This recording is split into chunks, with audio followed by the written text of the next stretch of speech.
Est-ce que c'est parce qu'on n'a pas investi dans l'homme congolais que nous retrouvons ces manques de, je dirais, de changement de mentalité en 2022? Et quelle attitude nous pouvons opter pour commencer bien l'année 2023 et la finir en beauté? Sans plus tarder, j'aimerais bien présenter mon invité qui est avec nous sur ce plateau. Il n'est pas nouveau, vous connaissez ce visage certainement pour les amoureux de cette émission. Il s'agit bien de Patrick Nondo, à qui je dis bonjour et bienvenue et surtout merveilleux. Merci à vous, pareillement, cher Enoch, journaliste. Merveilleux à vous également. Merci beaucoup, vous allez bien? Oui, très bien. Dieu nous garde encore. Alors, vous étiez là l'année passée, la fin de l'émission, et aujourd'hui encore vous y êtes. Quelle est votre intention, votre, je dirais, votre sentiment après une année après qu'on s'est encore retrouvé? Ah oui, sûrement, parce que nous y étions l'année passée, on a dit des choses, et il faut qu'on revienne pour comprendre si l'évaluation donne les résultats qui sont positifs ou négatifs. Eh bien, c'est très important que l'on en parle encore pour comprendre si ceux qui nous ont suivis la fois passée ont donné de meilleurs résultats, essayer d'évaluer les statistiques et pouvoir continuer la lutte comme toujours. Alors, avant de commencer avec la thématique, comment ça a été l'année 2022 pour vous? Personnellement, l'année 2022, c'est une année spéciale, une année assez mieux. Je sais qu'on se fixe des objectifs comme toujours. Très bien. Même si on ne peut pas les atteindre tous les objectifs au même moment. Mais il faut comprendre que si vous atteignez le 80 ou le 70% de vos objectifs, cela a été plaisir. Alors c'est ça mon cas, personnellement. C'est un plaisir et je ne serais pas irreconnaissant de pouvoir partager des stratégies, un peu d'astuces pour pouvoir aider aussi les autres à avoir des années meilleures. Très bien, merci beaucoup Patrick. Je vous signale déjà qu'à la fin de cette émission, je vais vraiment payer toutes mes dettes.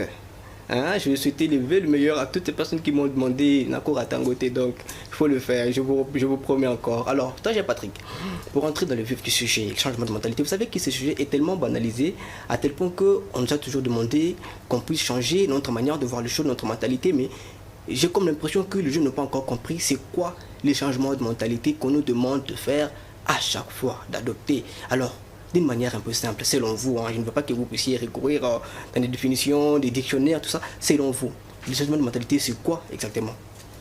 En soi, le changement de mentalité, je vais lier ça au changement d'un état d'esprit, la façon de percevoir les choses par rapport à ce qu'on est en train de vivre comme vie. Changer de mentalité, c'est changer premièrement son état d'esprit.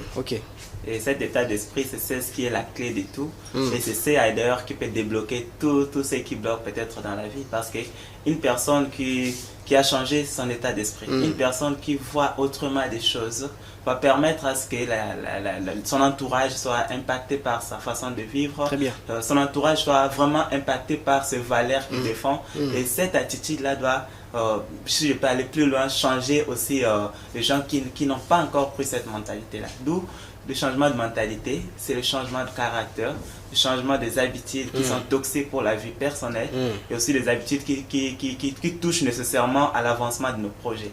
D'où si un jeune prend conscience, la prise de conscience fait vraiment trait à un changement de mentalité premier. Alors, vous pensez, parce que vous êtes Congolais, nous parlons des Congolais de manière particulière et surtout de la jeunesse.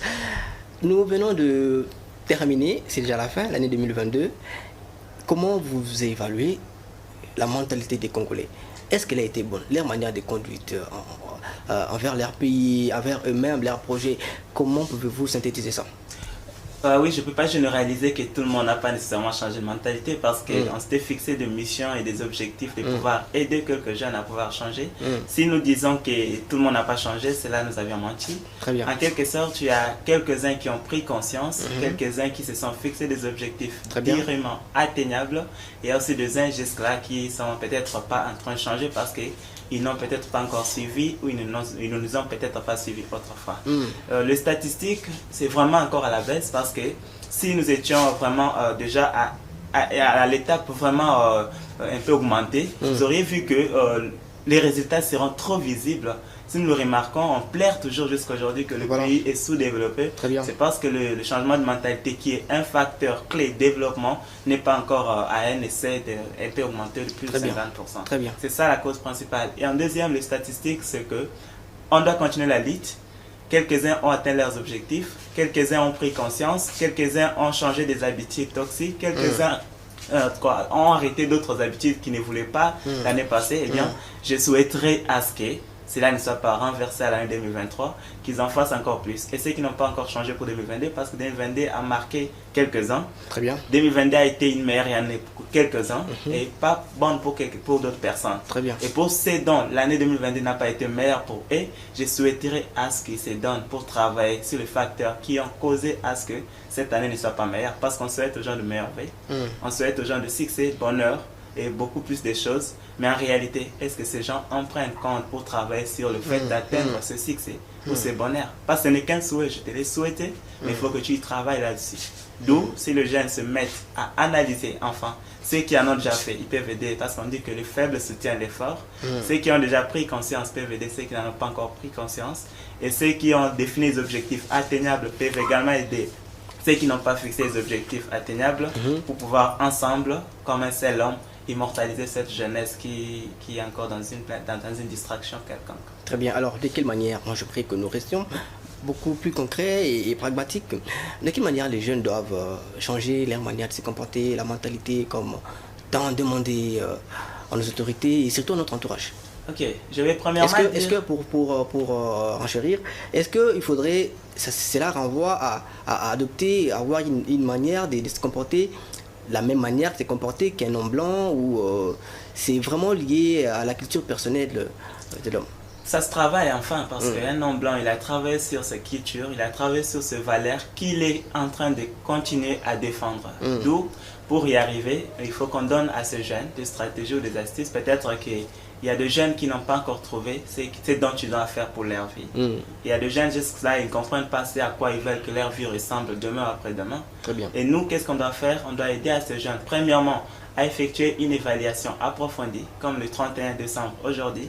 C'est le moment très propice pour tout un chacun de pouvoir prendre son journal. Je sais que assez de jeunes n'ont pas de journal à ces moments ici, ils n'ont pas d'agenda, et bien il a du mal à évaluer son année parce qu'il n'a pas justement ce qu'il fait. Et pour ceux qui ne le font pas, je vous demanderai d'avoir déjà un journal pour le 1er janvier 2023 pour ne pas tomber dans le même souci. Et ceux qui ont déjà le journal, il faut évaluer, parce qu'il faut se poser une question première pour savoir, je m'étais fixé combien d'objectifs en 2022 en janvier? Ok. Qu'est-ce que je m'étais dit par rapport à mes habitudes? Quoi abandonner? Quoi adopter comme nouvelles habitudes? Et si on met ça sur le journal, on commence à analyser. Je me suis fixé 5 objectifs, je n'ai atteint qu'un seul. Et pourquoi je n'ai pas atteint d'autres 4 objectifs? J'ai la cause. Plus, on s'est dit autrefois, parfois on ne se pose pas de bonnes questions, c'est pourquoi on n'arrive pas à trouver de bonnes réponses. Toute question bien posée mérite nécessairement une réponse. D'où tout celui qui doit analyser sur son journal. Je n'ai pas atteint cet objectif parce que peut-être je n'ai pas mis en place des ressources nécessaires pour pouvoir atteindre cet objectif. Des ressources peuvent être des compétences, de l'argent, ou que sais-je encore, du matériel. Parce que tu peux te fixer un objectif pour devenir un grand comptable de la nation. Mais tant que tu ne lis pas de livre de comptabilité, tu dois aller hors de ton objectif. Tu ne dois pas l'atteindre.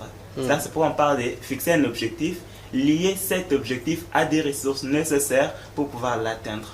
Des ressources liées à des formations. Les jeunes n'ont pas de compétences clés parce qu'actuellement, les jeunes entrepreneurs ne recrutent pas des diplômes. Ils recrutent le savoir-faire et le savoir-être. Très bien. D'où, si tout le monde travaille sur cet aspect de choses, il s'est dit, je ne serai pas recruté parce que j'ai un diplôme en licence, mais je serai recruté justement parce que j'ai un savoir-faire technique, par exemple, sur le développement de logiciels. Vous allez voir qu'ils vont aider à ce qu'on puisse faire de l'argent. Parce que moi, je ne peux pas engager une personne qui ne doit pas me faire de l'argent. Je cherche un vendeur, un marketeur, même s'il n'a pas fait le marketing à l'université, mais s'il m'amène des clients, eh bien, ce que je vais le laisser parce que toi, tu as un diplôme en marketing, ça ne marche pas comme ça. D'où il faut qu'on travaille sur des compétences clés. Un objectif atteignable nécessite des compétences et des ressources nécessaires. Des habitudes que tu veux abandonner nécessitent l'autodiscipline. Parce qu'on dit, la motivation n'est pas primordiale que la discipline. D'où si l'autodiscipline ne règne pas en deux jeunes, c'est difficile pour pouvoir atteindre ces objectifs. Parce que tu peux te fixer un objectif. Dorénavant, je dois me réveiller chaque jour à 6 heures pour travailler sur mes objectifs. Mais si tu n'as pas cette discipline pour te lever tôt, surtout que tu dors avec ton téléphone, les réveils sonnent à ton côté, tu prends ton téléphone, tu arraches le réveil, tu conduis jusqu'à 12 heures.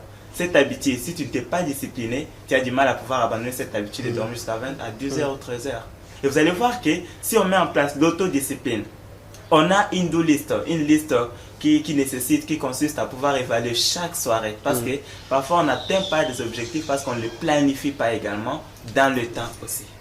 Je demanderai aux jeunes de pouvoir évaluer chaque soirée. Qu'est-ce que je dois faire demain? Qu'est-ce que je dois faire à la fin de la semaine?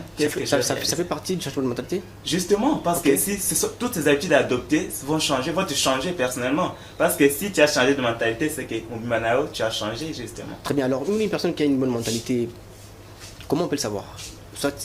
Comment on peut connaître une personne qui a une bonne mentalité? C'est par son caractère, et ses attitudes, comment est-ce qu'il se comporte. Parce que parfois, je vais toujours dire aux gens, le respect, les valeurs sont des choses qui s'imposent par ce caractère et ses habitudes. Je peux me comporter de manière à te changer toi. Je te dis rien, mais en me voyant seulement, ça te dérange toi. Je prenais la bière avec toi chaque soirée, on prenait 10, 15 bières. À un moment, tu m'invites dans une soirée, je prends de l'eau, toi tu prends de la bière. Ça va te déranger parce que je ne suis plus devenu comme toi. Tu dois dire quoi? Ah, il a changé. Si une personne te dit qu'il a changé, c'est parce qu'il ne te voit plus comme il pensait te voir toutefois dans cette vie-là. Une personne qui a changé de mentalité, on va le savoir, on va le voir seulement à l'œil. Comment est-ce qu'il défend ses valeurs? Comment est-ce qu'il se comporte en public par rapport à sa vie? Parce que le plus important, c'est qu'est-ce que nous devenons chaque jour. Parce que le succès, nécessairement, en tout, changer de mentalité, ce n'est pas quelque chose que l'on poursuit. C'est quelque chose que l'on nature en devenant nécessairement une personne attirante par ses attitudes. Donc, ses attitudes, son comportement, son caractère. Est-ce que vous pensez également que c'est parce qu'on manque un idéal à suivre, c'est par ces manques qu'on peut retrouver un peuple ou une jeunesse qui manque de... voilà, exactement. Le point de repère, justement, c'est nous, les premiers points de repère, parce qu'il faut d'abord avoir une vision claire. Une vision, c'est en quelque sorte le chemin à suivre pour ta vie. Quand je l'ai dit au début, il y a des gens qui ne savent pas quoi faire de leur vie finalement. Et cette vision, c'est une passion, c'est lié à la passion. Qu'est-ce que j'aime faire? Tu détermines justement ce qui te passionne le plus. Parfois, on va à l'université faire ce qu'on n'aime pas. Et à la fin, on a des gros diplômes, on a du mal à le défendre parce qu'on n'aura pas justement des compétences non passionnées. Il faut avoir de la passion en ce que tu fais. Il faut aimer ce que tu fais. Tout ce que tu aimes justement, tu le fais avec amour, consistance aussi. Et vous allez voir que les jeunes ont du mal à s'en sortir parce qu'ils ne comprennent pas ce qu'ils veulent de leur vie. Ils n'ont pas d'idée claire sur leur vie. Parce que je ne peux pas entamer l'année 2023 si je n'ai pas compris la réalité qui a été à l'année 2022. Très bien. Parce que l'idéal, c'est 2023 maintenant. On dit le 1er janvier, c'est la nouvelle année qui commence. Mais quelle a été la réalité globale de mon année 2022 par rapport à mon évaluation personnelle? L'année passée. Posez-vous, vous allez voir, essayez même d'évaluer combien ont tracé un bilan global de l'année 2022 par rapport à ceux qui se sont fixés en janvier. Paye de gens, parce qu'à un moment donné, une distraction frappe. Et en janvier, on se dit de même chose. Année où il faut son baboué, année où il faut voyager, année où il faut salaboué. À un moment, tu es à la fin de l'année, tu n'as pas voyagé. Pourquoi tu ne peux pas te poser une question sincère de savoir, je m'étais dit que j'allais voyager, et pourquoi je n'ai pas voyagé? Exact. Et si cela arrive comme ça, c'est parce que les jeunes ne découpent pas les gros objectifs en des petits ou des sous-objectifs. Parce que si j'ai un grand objectif de voyager, il faut que je puisse découper cet objectif en sous-objectifs. Et ces sous-objectifs vont devenir des petites tâches quotidiennes que je vais commencer à exécuter. Je me dis, chaque jour, je vais exécuter des tâches. C'est ça mon principe. Et chaque jour, quand j'exécute des tâches, cela veut dire que je me rapproche chaque fois de mon objectif. Et j'ai une forte chance de pouvoir l'atteindre à la fin de l'année, justement. Je peux me dire, avant la fin de l'année 2022, je vais lancer une marque de vêtements. Et dès le début, je commence à travailler chaque jour sur ma marque de vêtements. Imaginons que chaque jour, vous offrez 2 heures sur vos objectifs. J'ai dit 2 heures seulement de votre journée. Et ces 2 heures, je peux conseiller que ce soit le matinée. Donc, la matinée, de 5 heures à 7 heures, je travaille sur mes objectifs. La nuit, je peux sacrifier sur le jeu. Mais le matin, c'est un moment propice. Les gens dorment, toi, tu bosses sur ton projet. Et si tu le fais 2 heures chaque semaine, donc tu as fait, si tu as une semaine anglaise, tu fais 10 heures sur tes objectifs chaque semaine. Qu'est-ce qui va justement vous empêcher de pouvoir les atteindre? Donc c'est quelque chose de très sûr. D'accord. Les gens doivent avoir un cahier, un bilan très sûr pour eux. Et cela doit être lié au temps. Tu vas te dire, avec une discipline, il faut que j'exécute cette tâche en 2 semaines. Il faut que j'exécute ceci en 5 jours. Il faut que je fasse cela. Et pourquoi je ne l'ai pas fait? Peut-être que j'ai procrastiné. Peut-être que à un moment, si on procrastine trop, même quand on était à l'école, si j'ai 2 devoirs à remettre à la fin de la semaine et que jeudi, je vais faire le vendredi, un autre devoir s'ajoute le mercredi, je vais faire jeudi, un autre devoir s'ajoute le jeudi, j'aurai 3 devoirs pour remettre demain et je n'ai encore fait aucun. C'était toujours une erreur. Et dans les affaires également, c'est comme ça. Pour sa vie également, c'est comme ça. D'où quand on se fixe un objectif dans le temps, il faut faire l'effort de pouvoir respecter cette période de temps. Et c'est là qui va permettre aux jeunes de se retrouver. Quand j'ai annoncé cette thématique à quelques personnes, mes contacts bien sûr, ils m'ont dit, mais pourquoi tu as choisi les changements de mentalité? Je leur ai dit ceci, c'est parce que le développement de notre pays en dépend. Alors j'aimerais que nous restions vraiment sur ce point-là, changement de mentalité et développement du pays, pas seulement développement personnel, parce qu'on sait bien que si une personne elle-même se développe, elle fera aussi développer son entourage et voilà, c'est toute une nation qui peut suivre le pas. Alors j'aimerais que nous restions vraiment dans ces sens-là. Partagez-vous cette même avis que le changement de mentalité peut aussi affecter le développement de toute une nation? Bien sûr, parce qu'on dit le développement d'une nation est lié premièrement au changement de mentalité du peuple de cette nation. Donc, si on ne change pas de mentalité, on ne peut pas s'attendre à un développement d'une nation. Donc, si nous sommes encore sur ce point ici, soit nous vivons encore des situations chaotiques dans ces pays, c'est parce que le Congo n'a pas encore changé leur mentalité. Oui, c'est parce que le peuple congolais n'a pas encore changé de mentalité. Particulièrement sa jeunesse. La jeunesse, parce que c'est le facteur clé. Vous pensez que c'est un défi à relever? C'est un grand défi. Un grand défi. Et ce défi, ce n'est pas une tâche à laisser à une seule personne. Très bien. Et moi, je peux dire que pour relever ce défi, il faut que le gouvernement congolais puisse comprendre justement que les jeunes doivent faire le choix entre l'utile aussi. Ça veut dire, vous savez, on fait tous un constat très amer. On peut lancer une conférence gratuite. Une conférence gratuite, je dis, mais tu vas voir qu'il faut parler à une personne d'une façon à insister pour que cette personne puisse accepter à ça.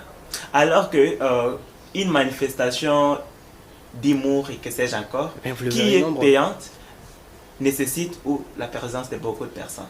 On a réduit les billets. Si je me dis actuellement, je vais lancer une conférence, je vais mettre un billet à 3 000 à 2 500 francs, tu vas avoir une salle vide. Mais comment il n'y a pas de sensibilisation? Il n'y a pas de jeunes conscients qui peuvent comprendre qu'il faut participer à des conférences qui peuvent changer de vie au lieu de participer à des journées relax ou à des humours qui ne me changent rien du tout. J'ai compris que cette discipline-là, il faut que le jeune lui-même prenne conscience. Si on peut faire beaucoup plus de travail sur la sensibilisation de jeunes à participer dans la conférence, c'est de leur faire comprendre que la prise de conscience est un élément clé, un facteur sans lequel tu ne peux pas franchir de limites dans ta vie. Très bien. Parce que sans la conscience, tu ne sauras même pas ce que tu veux de ta vie. Alors, ce jeunes doivent comprendre. C'est un défi à relever, mais c'est un travail de tout le monde. Voilà. Ce n'est pas une tâche à laisser à une seule personne. Sûr qu'il y aura des têtes, des gens qui vont sensibiliser les autres. Ici, toi, tu changes actuellement. Comme on l'a dit au début, tu dois changer ou tu dois impacter les gens qui sont avec toi. Il y a des gens qui sont là, ils te regardent. Ah, mais lui, il nous parle chaque jour, regarde ce qu'il fait. Mais non, ce que tu fais impacte ce que les autres peuvent comprendre de ta vie. Si tu veux que les gens changent, nous-mêmes, on change. On doit aider les autres personnes à changer. Et on doit aider en général l'État congolais à pouvoir se développer. Parce que c'est nous, les jeunes, peut-être, qui freinons le développement de la nation congolaise. Est-ce qu'il faudrait seulement passer par des sensibilisations, changement de mentalité, ou il y a encore une autre méthode qu'on peut employer carrément pour... Parce que on dit souvent, nous savons tous qu'il y a la guerre à l'Est, non? Nos militaires combattent pour remettre la paix. Nous aurons la paix. Une fois qu'on aura la paix, on parlera du développement. Mais comment on peut parler d'un quelconque développement avec une population, entre guillemets, qui n'a pas encore compris, qui n'a pas encore pris conscience d'elle-même, et surtout que, je peux dire que voilà. Il y a d'autres jeunes, il y a quelques jeunes, pour comprendre, pour se comprendre, il faut l'accompagner. Et c'est de l'accompagnement dont on parle parce que c'est pas tout le monde qui doit se comprendre de même à la maison. Il y a des gens qui comprennent leur vie en passant par des moments très difficiles. Très bien. Parce qu'on dit les moments durs changent les gens.